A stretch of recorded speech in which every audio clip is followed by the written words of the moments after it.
Las luces fluorescentes del consultorio del doctor Martí zumbaban como un enjambre inquieto, un sonido constante que parecía amplificar la tensión en el aire estéril. Diego Salazar, de 39 años, se sentaba en la silla de plástico duro, contemplando las imágenes de resonancia magnética que iluminaban la pared como un veredicto inapelable. Las manchas en blanco y negro delineaban su sentencia de muerte con precisión clínica, un mapa de sombras que se extendía por su cerebro como raíces invasoras. 6 a 8 semanas, repitió el doctor Martí su voz distante y pesada, cargada de una compasión profesional que no lograba suavizar el golpe. Lo siento, Diego. El glioblastoma multiforme es agresivo inoperable en esta etapa. Podemos discutir opciones de cuidados paliativos, terapia de radiación para aliviar síntomas, pero el pronóstico es terminal. Diego dejó de escuchar después de eso. Las palabras cáncer cerebral terminal resonaban en su mente como un eco interminable ahogando el resto. Sus manos acostumbradas a firmar contratos millonarios temblaban ligeramente mientras se ajustaba la corbata de seda italiana. Salió tambaleándose del Hospital Clínic de Barcelona, sus zapatos de diseño resonando en el suelo pulido, como un reloj contando hacia atrás. El mundo exterior parecía irreal. El sol de la tarde bañaba las fachadas modernistas del Eixample, pero para él todo se desdibujaba en un gris opaco. ¿Cómo podía la ciudad seguir moviéndose cuando su vida se detenía? A los 39 años, Diego Salazar era el rey indiscutible de media Barcelona. Su imperio inmobiliario Salazar, propiedades, lo había convertido en un hombre de riqueza inconmensurable. Poseía mansiones en Pedralbes con piscinas infinitas que miraban al mar Mediterráneo, un ático en el Eixample con vistas a la Sagrada Familia y una colección de arte que rivalizaba con la de Lemenac, Picassos, Mirós y hasta un Dalí que había adquirido en una subasta en Nueva York. Sus días estaban llenos de reuniones con inversores árabes, cenas en el Bulli, con celebridades y viajes en jet privado a Dubái para cerrar acuerdos. Pero ahora, el dinero no podía comprarle más tiempo. La ironía lo golpeaba como un puñetazo. Un hombre que construía hogares lujosos para otros no llegaría a su propio 40 cumpleaños. ¿Qué legado dejaba edificios de vidrio y acero fríos e impersonales que no lo recordarían? Sus manos temblaban al agarrar el volante de su Maserati Gran Turismo, un coche que había costado más que el salario anual de 100 personas. Navegó por el tráfico vespertino del Passeig de Gracia, en un aturdimiento pasando por las boutiques de lujo, donde solía comprar regalos impulsivos para amantes pasajeras. La ciudad se desdibujaba ante sus ojos como un cuadro de Miró bajo la lluvia torrencial. Pensó en su familia, sus padres Montserrat y Carles, retirados en una villa en la Costa Brava que lo habían criado con expectativas altas pero poco afecto. No había hermanos, ni esposa ni hijos, solo socios comerciales que lo verían como una oportunidad de adquisición una vez que muriera. Debería llamar a su asistente Elena para cancelar reuniones, organizar sus asuntos financieros, quizás donar parte de su fortuna a alguna causa.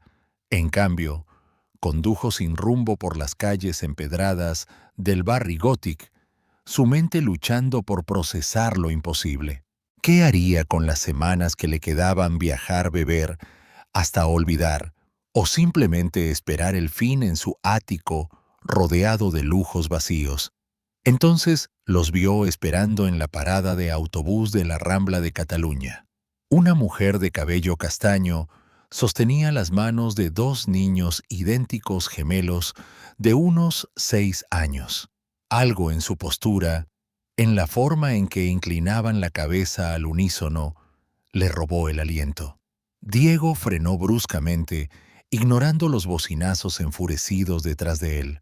Sus ojos se fijaron en los niños, cabello oscuro, revuelto ojos marrones, profundos familiares. Sus ojos, sin duda.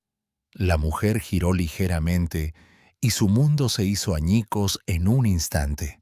Laura Serrano, no Laura Torres, la mujer a la que había humillado públicamente 7 años atrás, en una fiesta de compromiso que aún se susurraba en los círculos de élite. Ahora más madura con líneas finas alrededor de los ojos, que hablaban de fatiga acumulada, vestía ropa sencilla, vaqueros desgastados y una blusa blanca en lugar de los vestidos de alta costura que él le compraba.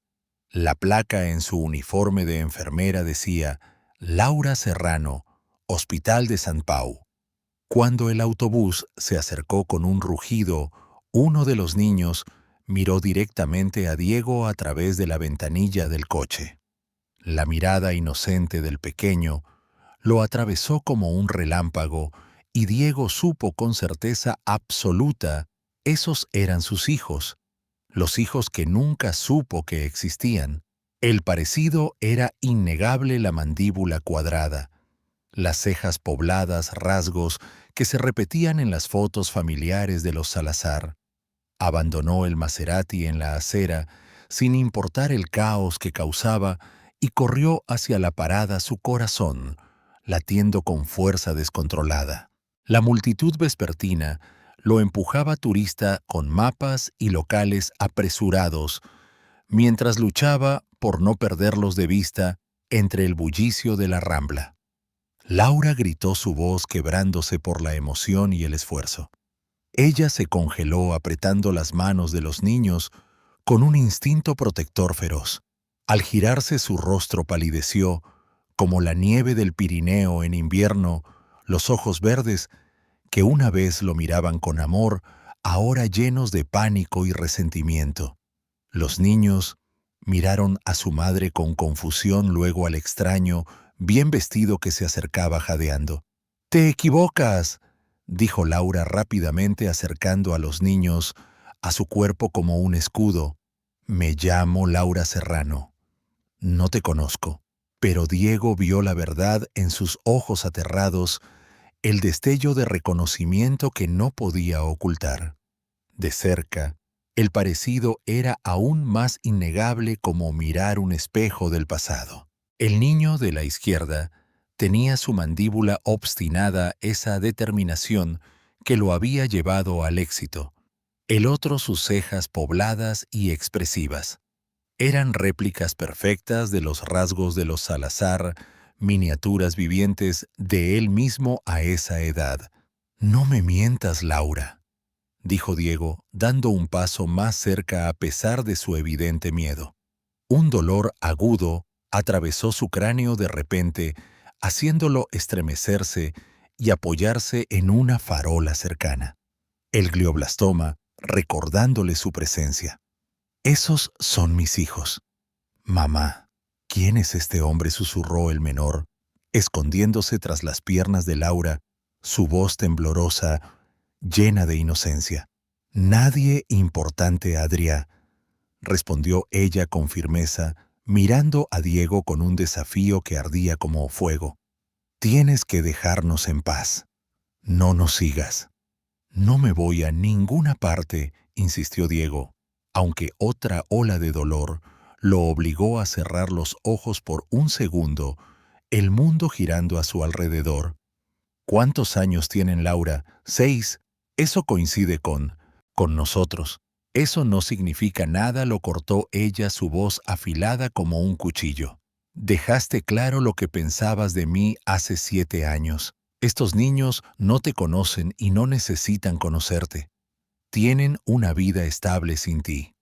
El gemelo más valiente. Guillem dio un paso adelante, estudiando a Diego con curiosidad infantil, sin miedo. «¿Estás enfermo, señor? Estás pálido como un fantasma». Diego se arrodilló, lentamente luchando contra el mareo que lo invadía su traje, arrugándose en el suelo sucio. «Estoy bien pequeño. ¿Cómo te llamas?» «No respondas», ordenó Laura.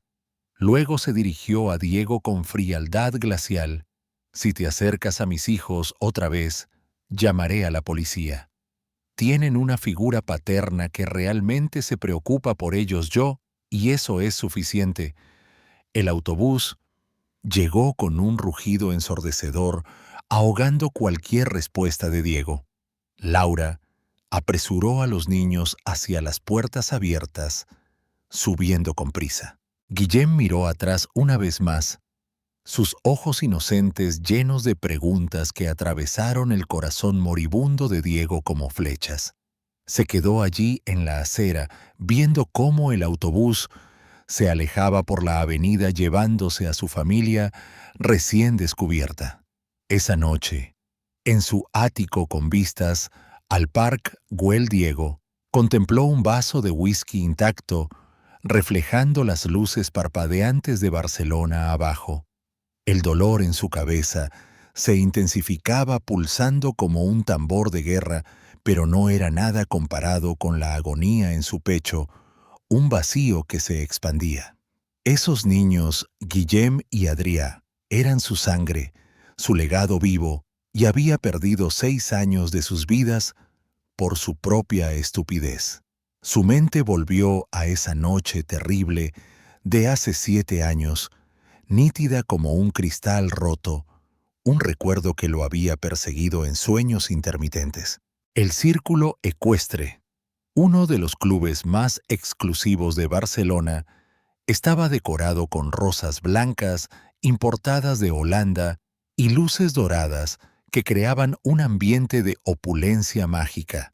200 miembros de la élite barcelonesa se mezclaban en el gran salón con trajes de Armani y vestidos de Dior, celebrando lo que la prensa sensacionalista había llamado la unión del año. Diego, entonces de 32 años, rebosante de confianza, tras cerrar un deal multimillonario, había propuesto matrimonio a Laura Torres, solo 3 meses después de conocerla en una gala benéfica. Ella había brillado en su vestido esmeralda de Elie Saab, su mano descansando protectora sobre su vientre, a un plano, un gesto sutil que solo él conocía. Le había contado sobre el embarazo horas antes en la privacidad de su suite en el Hotel Majestic. 8 semanas, susurró con lágrimas de alegría en los ojos, su mano temblando al mostrarle la ecografía. Diego la había besado, prometiendo un futuro perfecto, una boda de ensueño, una familia, en una mansión con jardín. Pero entonces, su socio Ricardo Mendoza, un hombre astuto con ojos de halcón y una ambición que rivalizaba con la suya, lo llevó aparte con noticias devastadoras. «El proyecto de expansión en Dubái ha colapsado», murmuró Ricardo en un rincón oscuro del salón. «Alguien filtró nuestra oferta confidencial a la competencia. Perdimos cientos de millones». Diego sintió el mundo tambalearse. «¿Quién? ¿Cómo?». Ricardo sacó su teléfono mostrando correos electrónicos y logs de acceso. «La investigación apunta al ordenador de tu oficina. Laura tuvo acceso ilimitado durante semanas. Te ha engañado, Diego. Un clásico movimiento de cazafortunas, seducirte, quedarse embarazada, asegurar la fortuna a través del matrimonio y sabotear para forzar una dependencia». La duda envenenó la mente de Diego como un veneno lento. Recordó pequeños detalles. Laura preguntando sobre sus negocios con curiosidad inocente, su origen humilde en un barrio obrero de Madrid, su trabajo como secretaria que no explicaba del todo su elegancia. Cuando Laura se acercó con 2 copas de cava radiante y ajena a la tormenta, que se avecinaba algo oscuro, estalló en su pecho. Tomó el micrófono del DJ, su voz resonando en el salón como un trueno. Señoras y señores, anunció atrayendo todas las miradas, ha habido un error grave. Este compromiso queda cancelado de inmediato. El rostro de Laura se desmoronó en tiempo real, pasando de la alegría a la confusión, luego al horror puro. Diego, ¿qué estás diciendo? ¿Por qué balbuceó su voz ahogada por los susurros crecientes? No seré manipulado por una cazafortunas calculadora, declaró Diego, sus palabras rebotando en las paredes de mármol y cristal, que me seduce por mi dinero y luego sabotea mi negocio para atraparme en su red. Los susurros llenaron el aire como un enjambre de abejas enfurecidas. Laura, inmóvil en el centro del salón, con la mano protectora en su vientre, lloró en silencio, mientras 200 testigos veían su mundo colapsar en pedazos. Algunos rieron disimuladamente, otros murmuraron piedad falsa. Diego, cegado por la ira, la dejó allí sola, saliendo con Ricardo a celebrar la escapada. 3 días después, Ricardo confesó en una reunión de emergencia que un empleado celoso, no Laura, había filtrado la información para vengarse de un ascenso negado. Pero para entonces, Laura había desaparecido sin rastro junto con el hijo que Diego creía perdido por el trauma emocional. Él la buscó durante semanas, contratando detectives privados, pero ella se había evaporado cambiando de nombre y ciudad. El vaso de whisky resbaló de sus dedos temblorosos, rompiéndose contra el suelo de mármol italiano con un estruendo que resonó en el ático vacío. Había destruido a la mujer que amaba por una mentira, y ahora, con la muerte acercándose como un ladrón, en la noche descubría que no uno, sino 2 hijos habían sobrevivido a su crueldad. Lágrimas calientes rodaron por sus mejillas por primera vez en años. ¿Cómo compensar eso? ¿Cómo reclamar un lugar en sus vidas cuando su tiempo se agotaba? Diego pasó los siguientes 3 días rondando la parada de autobús de la Rambla de Cataluña como un fantasma errante, ocultándose tras periódicos o fingiendo hablar por teléfono. Los dolores de cabeza empeoraban acompañados de momentos en que su visión se nublaba como si una niebla descendiera y sus manos temblaban incontrolablemente, haciendo difícil incluso sostener un café. Pero no podía rendirse, no cuando había encontrado a sus hijos por casualidad divina. Investigó discretamente. Laura salía del metro a las 4:30 p.m. todos los días, después de su turno en el hospital, recogiendo a los niños de la escuela cercana. El jueves por la tarde, ella emergió de la estación con los niños de la mano, su mandíbula tensa al verlo apoyado en una pared. «Esto es acoso», dijo fríamente, interponiéndose entre Diego y los gemelos, como una leona, protegiendo a sus cachorros. «Si no te vas, llamo a la policía, ahora mismo». 5 minutos, suplicó Diego, su voz débil y ronca por el agotamiento. «Solo quiero hablar con ellos, explicar». Guillem asomó tras su madre curioso y sin miedo, mientras Adrià apretaba su mano ansioso y con los ojos bajos. «Por favor, mamá», susurró Guillem, tirando de su manga. «Parece triste como el perrito que vimos en el parque». La resolución de Laura vaciló un instante, sus ojos verdes, reflejando un conflicto interno, odio viejo contra piedad nueva. Luego se endureció. «Bien, 5 minutos, pero me quedo aquí, y si mis hijos se sienten incómodos, aunque sea un segundo, te vas para siempre». Diego se arrodilló con dificultad, luchando contra un mareo repentino que hacía girar el mundo. «Hola, pequeños. Soy Diego. Conocí a vuestra madre hace mucho tiempo cuando éramos amigos cercanos». «¿Eres el hombre que hizo llorar a mamá?», preguntó Adrià, su voz apenas audible, escondido parcialmente tras Laura. La pregunta lo golpeó como un puñetazo en el estómago, reviviendo la culpa. Miró a Laura, cuyos ojos reflejaban un dolor antiguo, cicatrices emocionales que no habían sanado. Sí, admitió Diego, su voz quebrándose. Herí mucho a vuestra madre y lo siento más de lo que puedo expresar. Fue un error terrible. Guillem dio un paso adelante protector de su hermano. Entonces, ¿por qué deberíamos hablar contigo?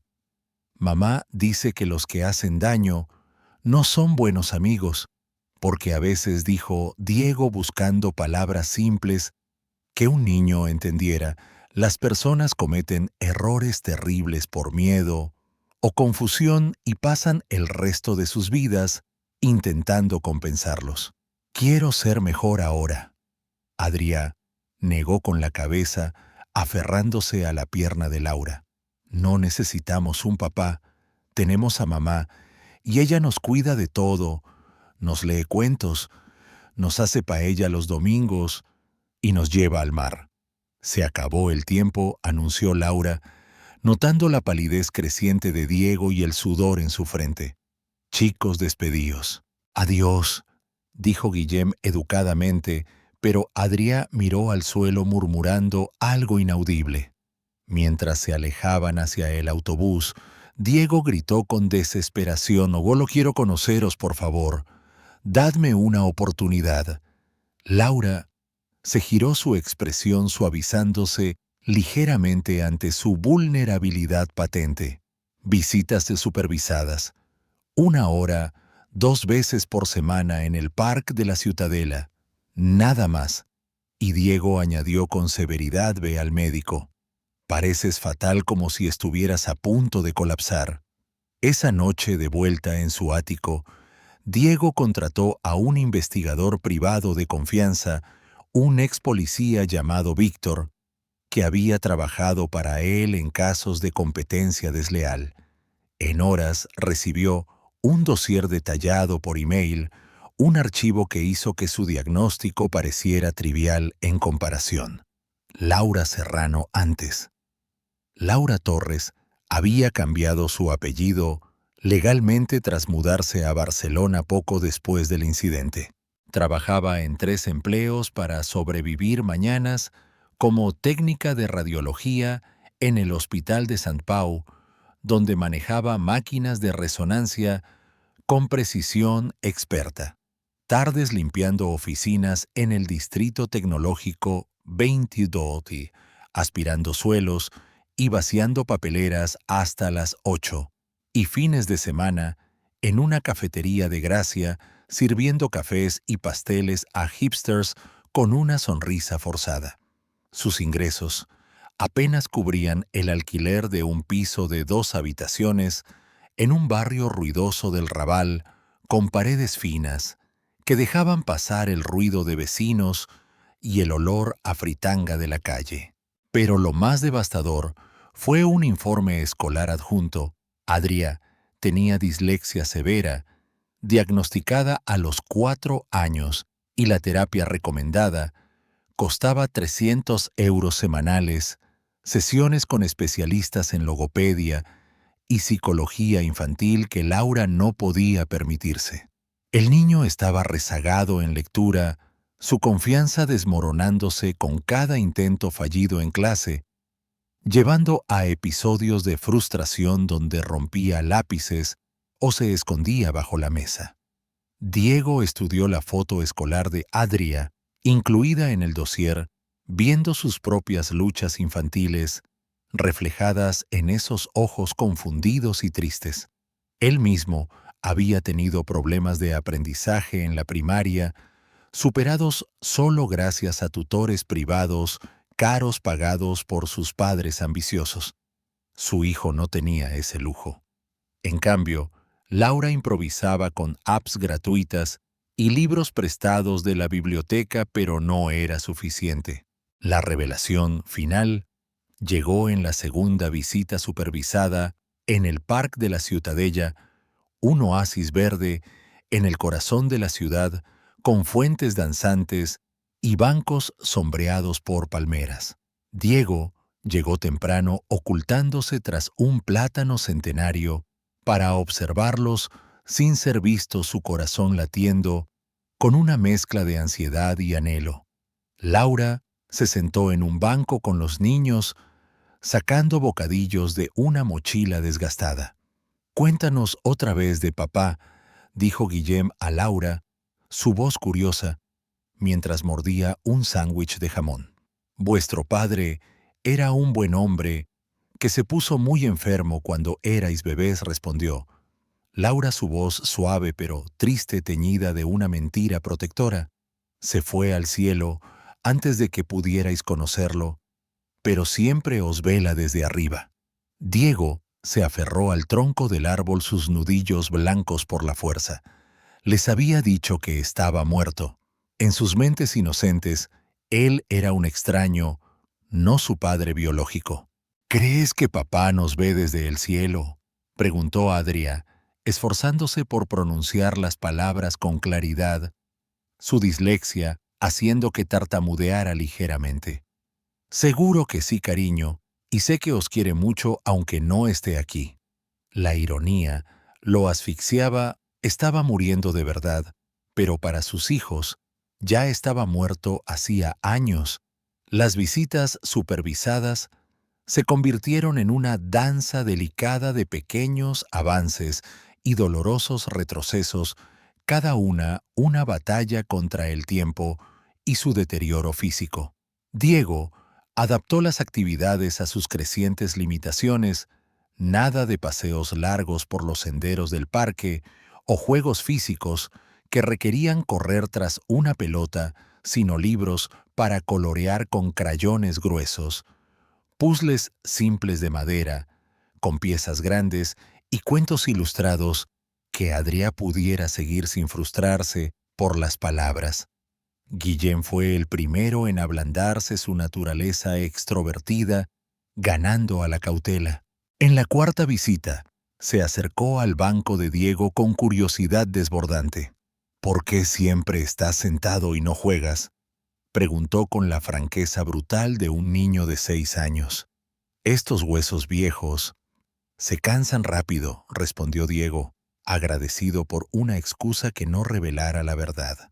«No eres tan viejo», observó Guillem sentándose junto a él sin invitación, sus piernitas colgando. «El papá de mi amigo Pau es mayor y juega al fútbol con nosotros todos los sábados en el parque». El pecho de Diego se apretó como un puño, imaginando escenas que nunca viviría. «Quizá podamos leer un cuento en su lugar. ¿Te gusta el de El Principito?», Adrià, en cambio, seguía distante, escondiéndose tras Laura o negándose a hablar directamente con Diego, su ansiedad aumentando, cuando Diego se movía rápido o titubeaba, algo cada vez más frecuente con el avance del tumor. «Es muy sensible», explicó Laura, una tarde soleada, mientras Diego luchaba por abrir una caja de zumo con manos temblorosas, el líquido derramándose ligeramente. «Los cambios lo alteran, especialmente las personas nuevas. Ha tenido un año difícil en la escuela con la dislexia». Diego asintió, aunque su corazón dolía al ver a Adrià retirarse al otro lado del banco, jugando solo con una hoja caída. Para la sexta semana, Guillem lo llamaba señor Diego con familiaridad y compartía cotilleos del colegio. «Hoy Pau me empujó en el recreo, pero yo no lloré». Pero Adrià observaba desde lejos, sus ojos marrones reflejando la cautela heredada de Laura. 3 semanas después, el teléfono de Diego sonó a medianoche, un número desconocido que resultó ser Laura. Su voz estaba cargada de pánico controlado. «Adrià tiene problemas en el colegio. Hay una reunión de emergencia con su profesora mañana. ¿Podrías venir? Puede necesitar todo el apoyo posible y...». «Bueno, eres su padre». Diego, insomne por el dolor, aceptó inmediatamente. Llegó al CEIP Joan. Miró al día siguiente un edificio colorido en el barrio de Gracia, con murales infantiles en las paredes. sentado junto a Laura, en sillas infantiles diminutas que crujían bajo su peso. Su visión se nublaba intermitentemente, obligándolo a aferrar el escritorio para mantenerse concentrado. La profesora, la señora Gómez, una mujer de mediana edad con gafas gruesas, explicó con gravedad Adrià, tuvo una crisis durante la lectura en clase. Tiró su libro al suelo y se escondió bajo el pupitre, llorando desconsoladamente. Dijo que era demasiado estúpido y que todos se reían de él. Hemos recomendado terapia especializada, pero sin ella podría repetir el curso. A través de la ventana del aula, Diego vio a Adrià en la oficina del director sentado en un sofá viejo, sus hombros temblando con sollozos silenciosos, el rostro rojo e hinchado. Sin pensar caminó hacia allí con paso inestable, ignorando el vértigo. Laura lo siguió lista para sostenerlo si caía. Adrià estaba acurrucado en un puff, llorando con la cabeza entre las rodillas. Diego llamó suavemente a la puerta y entró arrodillándose con esfuerzo. «Hola, pequeño», dijo su voz suave como una caricia. Adrià alzó la vista sorprendido, limpiándose las lágrimas con el dorso de la mano. «Señor Diego, ¿por qué estás aquí?» «Esto es la escuela». «Porque a veces», dijo Diego sentándose en el suelo junto a él, a pesar del dolor en las rodillas, las personas que te quieren aparecen cuando las cosas se complican como un superhéroe en las películas. «No puedo leer bien», susurró Adrià, su voz rota por los hipos. «Las letras se mueven y se confunden. Todos piensan que soy tonto, incluso Guillem lee mejor que yo». Diego sintió su corazón romperse en pedazos, recordando sus propias frustraciones infantiles. «Sabes que yo tampoco leía bien a tu edad. Las letras bailaban en la página como si jugaran al escondite conmigo. Me sentía igual que tú, estúpido diferente». Por primera vez Adrià se acercó un poco, sus ojos curiosos. «¿Se rieron de ti también en la escuela?» «A veces sí. Los niños pueden ser crueles sin querer, pero tuve ayuda de maestros especiales y tú también la tendrás. Ser diferente no es ser tonto, Adrià. Tu cerebro funciona de una manera especial, como un artista que ve el mundo de forma única». Cuando Adrià permitió que Diego lo abrazara, mientras lloraba un abrazo torpe, pero lleno de calidez, Laura observó desde la puerta con lágrimas en los ojos y una mezcla de gratitud y preocupación por la confusión evidente en el rostro pálido de Diego al salir. El regreso en el coche de Diego fue tenso, el tráfico de Barcelona, un caos de claxones y peatones. Laura, en el asiento del copiloto, catalogó los síntomas que había notado durante semanas: dolores de cabeza constantes, temblores en las manos, lapsos de memoria donde olvidaba nombres o detalles. Para el coche, dijo de repente al ver a Diego dudar en una salida de la ronda, su mano derecha temblando en el volante. «Estoy bien», insistió él con sudor, perlando su frente pese al aire acondicionado. «Diego, trabajo en radiología. Veo resonancias todos los días, pacientes con síntomas como los tuyos, los dolores de cabeza, la falta de coordinación, los olvidos. No son estrés ni fatiga». Su voz era clínica, entrenada pero teñida de preocupación. «¿Desde cuándo tienes síntomas neurológicos? Sé honesto». Diego cerró los ojos por un segundo derrotado, deteniendo el coche en el arcén. «Unos meses, tal vez más. Empezó con migrañas, luego el equilibrio».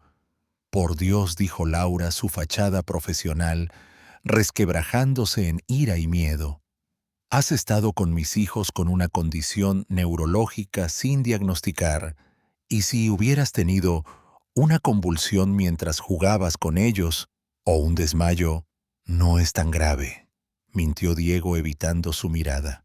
Laura lo cortó con firmeza. Declive neurológico progresivo en un hombre de 39 años apunta a un tumor cerebral, una enfermedad degenerativa como ELA o una afección autoinmune grave. Para el coche, en una gasolinera ahora mismo. Diego se detuvo en la primera estación de servicio, sus movimientos torpes al apagar el motor. Laura salió y llamó a un taxi por teléfono, su expresión dura. «Tienes 48 horas para ver a un neurólogo», ordenó como si fuera una enfermera, dando instrucciones a un paciente recalcitrante. Resonancia, análisis de sangre, todo el paquete. Hasta entonces no te acerques a Guillem y Adrià. No arriesgaré su bienestar. No puedes apartarlos de mí ahora, suplicó Diego, su voz quebrada. Puedo y lo haré, dijo ella, sus ojos brillando con furia protectora maternal. No dejaré que los traumatices colapsando frente a ellos o desapareciendo de repente. Haz las pruebas, Diego. Luego hablaremos de visitas. Mientras el taxi se alejaba con Laura, Diego supo que su tiempo se agotaba más rápido que la arena en un reloj de arena roto. 2 días después, Diego estaba de vuelta en el mismo consultorio del doctor Martí, un espacio claustrofóbico con pósters educativos sobre el cerebro y un olor a desinfectante. Esta vez Laura estaba allí estudiando sus resonancias con la intensidad de una detective forense.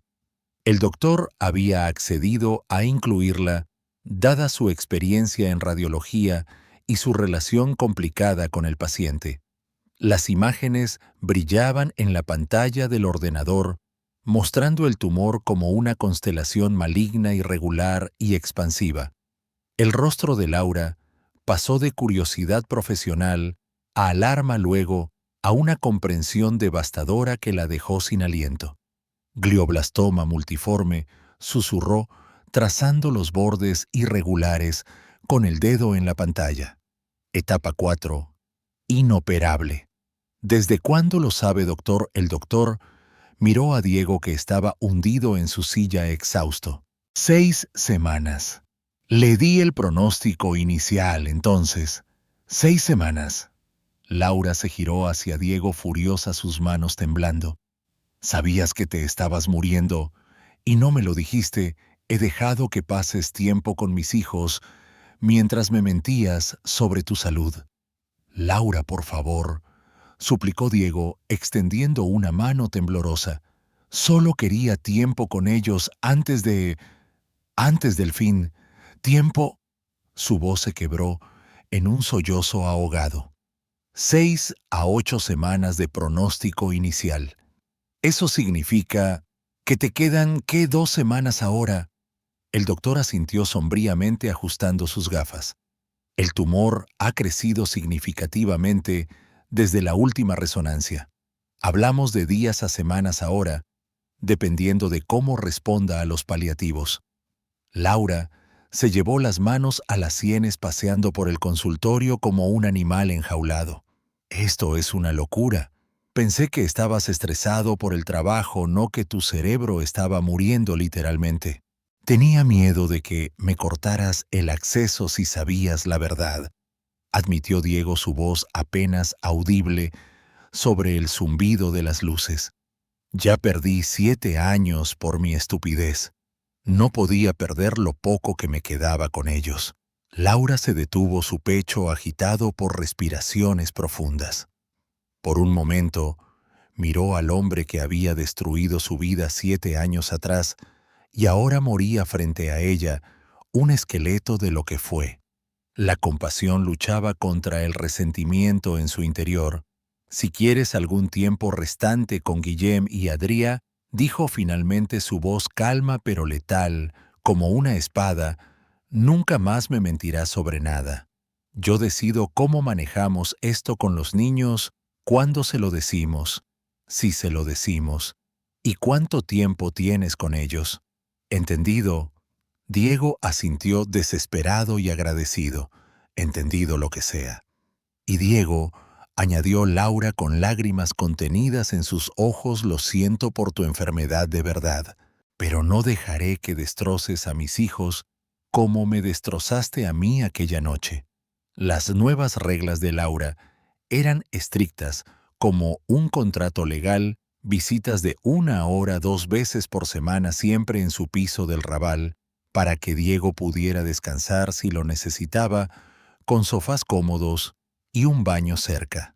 Nada de parques expuestos. Su equilibrio era demasiado inestable y una caída podría ser fatal.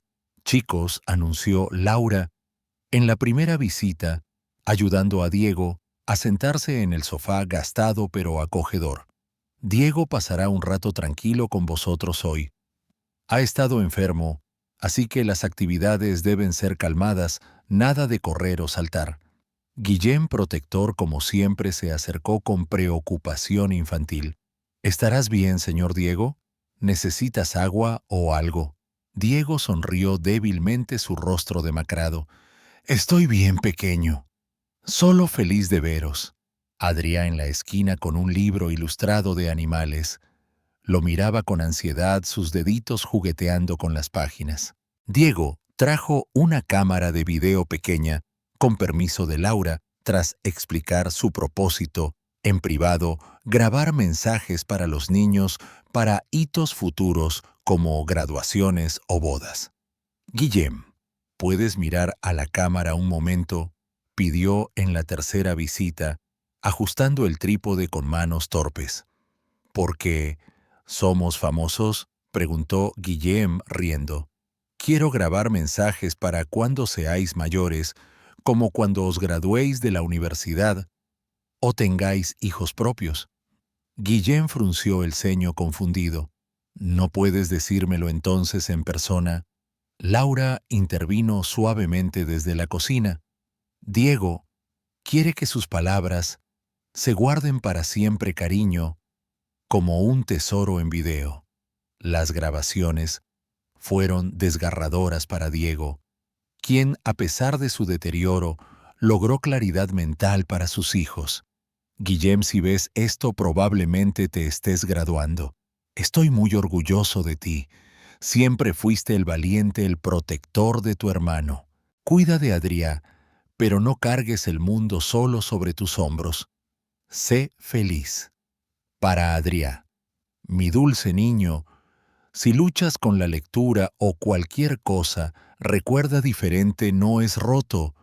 Tu cerebro es hermoso, lleno de ideas únicas. Nunca dejes de dibujar o soñar.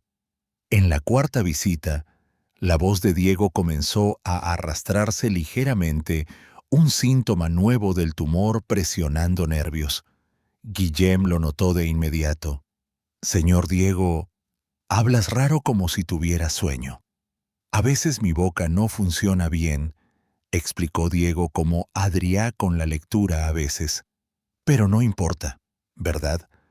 Lo importante es intentarlo.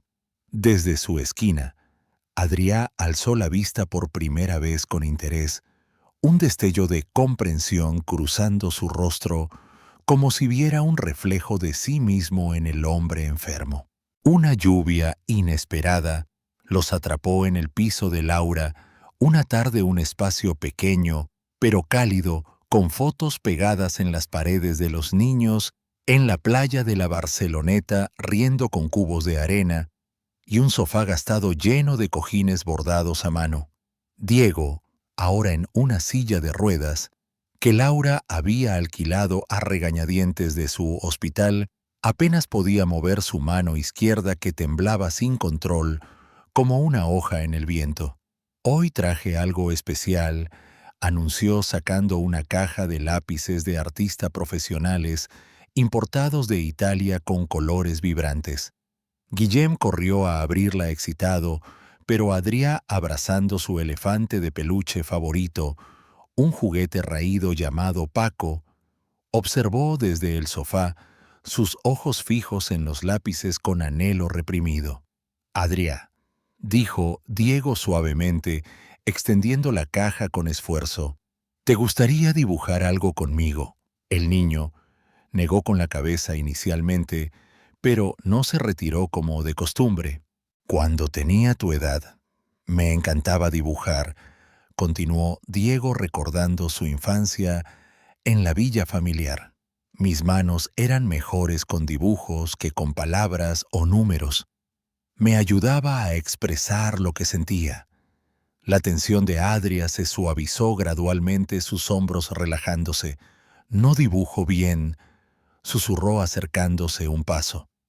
Apuesto a que sí lo haces mejor de lo que crees, dijo Diego deslizando una hoja de papel blanco.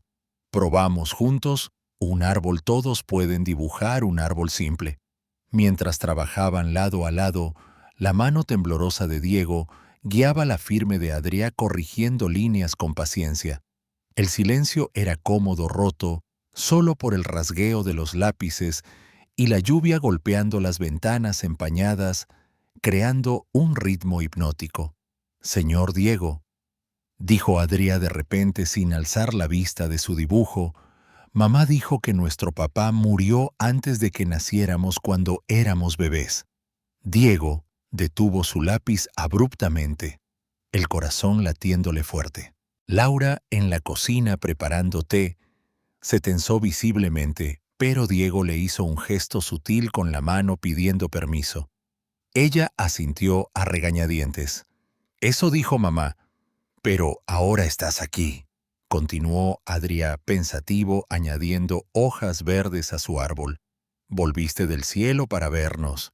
La pregunta lo golpeó como una ola inocente pero profunda. Miró a Laura que asintió de nuevo dándole luz verde para navegar la verdad con cuidado. Adrià dijo Diego eligiendo cada palabra como si fueran frágiles. A veces los adultos cometen errores graves, errores que lastiman tanto a quienes quieren que deben irse lejos como un castigo largo por ser malos. ¿Estuviste en castigo por lastimar a mamá?, preguntó Adrià, finalmente alzando la vista, sus ojos marrones, llenos de curiosidad pura. Diego asintió tragando saliva. Sí herí mucho a mamá hace años, y lo he lamentado cada día desde entonces. Fue un error enorme, pero ahora quiero compensarlo. Adrià dejó su lápiz procesando. ¿Nos quieres aunque no te conocíamos antes? Los ojos de Diego se llenaron de lágrimas, rodando por sus mejillas demacradas. Os quiero más que todas las estrellas del cielo, Guillem y tú, aunque seáis perfectos, tal como sois con vuestras fortalezas y diferencias. Adrià se acercó entonces y por primera vez pidió un abrazo con un gesto tímido. Diego lo envolvió en sus brazos débiles, su corazón lleno de una alegría agridulce y un dolor profundo, sabiendo que momentos como este eran contados. 2 semanas después, Diego ya no podía caminar sin ayuda constante, sus piernas fallando como motores agotados. La silla de ruedas ocupaba un rincón del piso de Laura como un recordatorio sombrío de la inevitabilidad. «Chicos, Diego está aquí», llamó Laura, ayudándolo a trasladarse del taxi al sofá con gentileza inesperada. Guillem corrió a saludar, pero se detuvo. Al ver la silla, sus ojos ensanchándose. «Hola, señor Diego. ¿Por qué necesitas eso ahora? Mis piernas no funcionan bien ya», explicó Diego, su voz débil y entrecortada. Adrià apareció desde su habitación, su elefante apretado contra el pecho, claramente asustado por la silla metálica. «¿Te duele mucho?», susurró acercándose con cautela. «No, pequeño. Me ayuda a moverme como las gafas ayudan a ver mejor a quien las necesita». La llamada del hospital llegó a las 3:47 de la madrugada, un timbre estridente que sacó a Laura de un sueño inquieto. Sabía lo que significaba antes de contestar. «Señorita Serrano, soy el doctor Martí». Diego pidió que la llamara urgentemente. «Es la hora. Está en cuidados intensivos y no le queda mucho». Laura despertó a los niños con dulzura, explicando que el señor Diego estaba muy enfermo y quería verlos una última vez. Llegaron al hospital esa tarde, un edificio impersonal con pasillos iluminados por luces frías. Diego yacía en una cama, su cuerpo frágil, conectado a monitores que pitaban rítmicamente, pero sus ojos se iluminaron al verlos entrar. «Mis chicos», susurró apenas audible sobre el ruido de las máquinas. Guillem se acercó valientemente. «Hola, señor Diego. ¿Estás muy enfermo?» «Muy enfermo», confirmó Diego extendiendo una mano temblorosa. «Pero no tengo dolor, solo estoy cansado como después de un día largo de juegos». Adrià, al principio abrumado por los cables y tubos, se sentó junto a la cama con ayuda de Laura, tocando la mano de Diego tímidamente. «¿Es aquí donde irás al cielo como nuestro papá?», preguntó su voz pequeña. Diego sonrió con lágrimas asintiendo. «Tal vez, pequeño, pero ahora estoy feliz de que estéis aquí conmigo». Hablaron en frases cortas. Diego, conservando energía, preguntó por el colegio, sus juegos favoritos en el parque, manteniendo a los niños hablando para distraerlos del ambiente opresivo. Trajo los lápices una vez más, y ambos dibujaron alrededor de la cama garabateando árboles y familias en hojas de hospital. Guillem dijo: «Diego, serás un gran hermano mayor. Cuida de Adrià siempre». «Lo hago», respondió Guillem solemne como un adulto en miniatura. «Le ayudo con la lectura todos los días, y Adrià sigue dibujando, ve el mundo con tus ojos hermosos y únicos». Los padres de Diego Montserrat y Carles Salazar llegaron al atardecer trayendo una tristeza digna y contenida. Habían sido informados recientemente de los nietos y tras visitas iniciales supervisadas por Laura, se habían encariñado rápidamente. Los niños, cómodos con sus abuelos, tras esas interacciones, dieron paz a Diego. «Chicos», dijo Montserrat, una mujer elegante con cabello plateado, «¿queréis mostrarle al abuelo Carles vuestros dibujos en la cafetería abajo?» Mientras los niños se alejaban con Carles, Montserrat se acercó a la cama de Diego tomando su mano. «Lo siento, hijo. Debimos saber de ellos antes apoyarte más. Estáis aquí ahora», dijo Diego agotado pero sereno. «Cuidadlos cuando yo no pueda. Y a Laura también. Se lo merece todo». Esa noche Laura se quedó hasta medianoche velando, mientras Diego dormía inquieto, su respiración trabajosa y entrecortada. Cuando lo besó en la frente febril, él murmuró semi-inconsciente: «Laura, gracias por dejarme amarlos al final. Gracias por volver e intentarlo», susurró ella llorando en silencio. A las 4:23 de la mañana siguiente, Diego Salazar murió en paz, rodeado de dibujos de sus hijos esparcidos en la cama.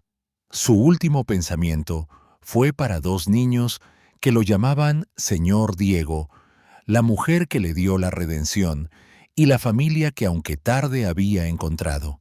15 años después, el doctor Guillem Salazar dio una conferencia en el Hospital Vall d'Hebron, un auditorio lleno de colegas y estudiantes, mostrando avances en inmunoterapia para glioblastoma multiforme.